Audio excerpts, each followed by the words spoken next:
Salut tout le monde, alors me revoilà pour la préparation d'un nouveau weekly dans mon bullet journal pour lequel je vais utiliser ces deux palettes d'aquarelle. Alors tout d'abord cette première de 6 couleurs, c'est des Pearl Colors de la marque Kuretake, je suis pas sûre de la prononciation de ça, mais c'est 6 couleurs au reflet un peu métallique, irisé.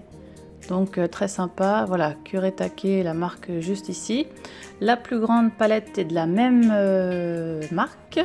Je l'ai déjà utilisé auparavant dans mon bullet journal, mais aujourd'hui je vais me servir des deux couleurs qui sont en bas à droite, qui sont deux couleurs pareilles au reflet un petit peu irisé. Donc à savoir une couleur un peu dorée et puis celle de droite qui est peut-être un peu plus cuivrée. Donc comme ça va me faire 7 couleurs différentes sur le thème un peu reflet que je vais utiliser sur chacun de mes jours. Alors, je vais utiliser une technique un petit peu d'éclaboussure. Pour ce faire, j'ai découpé dans une feuille blanche un rectangle correspondant à la taille de mes 5 premières cases, puisque le samedi et le dimanche vont être un peu plus petits. Donc ce qui permet de protéger le reste de ma double page. Et puis de faire des sortes de projections d'aquarelle. C'est une technique que j'avais déjà utilisée sur un de mes weekly au mois de mai dernier. Donc j'imbibe bien mon pinceau à réservoir d'eau, ça c'est toujours le même pinceau de la marque Pentel. Je l'imbibe bien de peinture et puis ensuite il faut se salir un peu les doigts. Ça marche aussi avec une brosse à dents, hein. Ça marche très bien même avec une brosse à dents. Donc voilà, je projette avec mon doigt.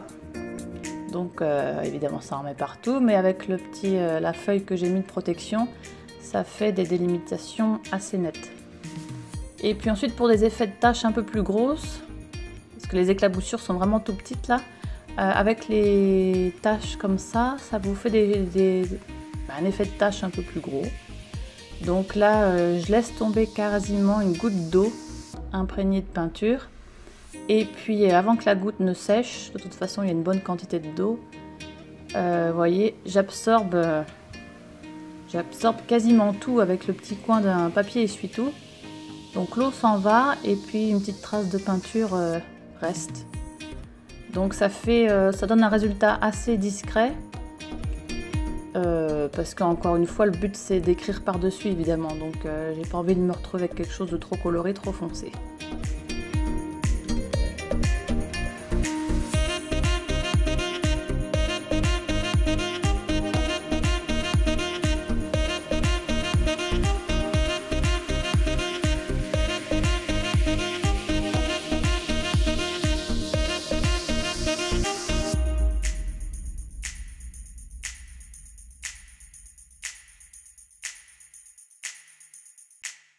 Donc voilà pour la première case de mon lundi avec la couleur rose. Donc maintenant que vous avez compris le principe, vous voyez ce que ça donne, on verra de plus près tout à l'heure. Donc je décale ma case vers le bas pour faire le jour suivant avec la couleur suivante.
reprends ensuite chacune des 7 couleurs utilisées pour remplir une petite case sur la gauche comme je l'ai déjà fait, hein, c'est une disposition que j'ai déjà utilisée.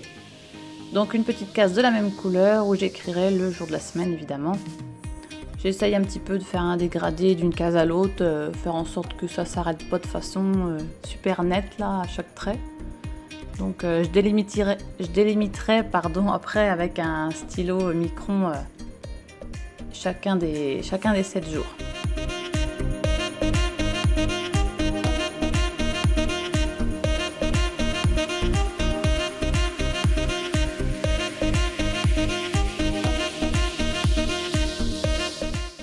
Alors pendant que ça sèche sur ma page de droite, je m'attelle à la page de gauche avec tout d'abord un petit calendrier qui reprend le mois en cours.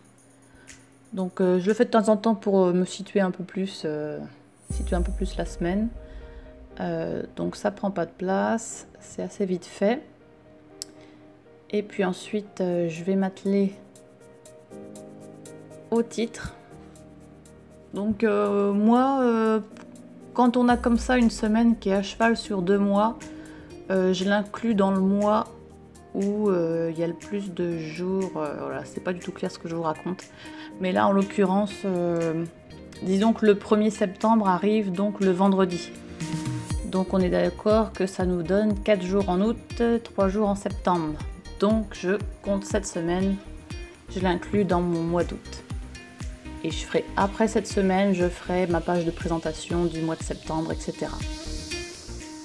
Avec un nouveau système, comme je vous ai dit dans ma dernière vidéo, dorénavant je vais inclure les dailies et pas juste les weeklies. Mais j'y reviendrai plus en détail dans une autre vidéo pour tout vous expliquer.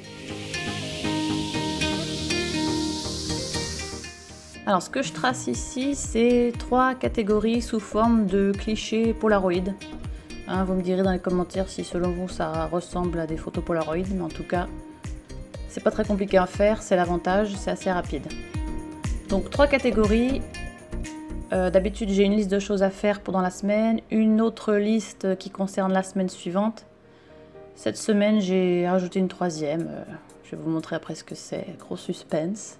Donc je réutilise 3 des couleurs que j'ai déjà utilisées à droite pour faire une sorte de fond sur la partie où je vais écrire ces fameuses choses.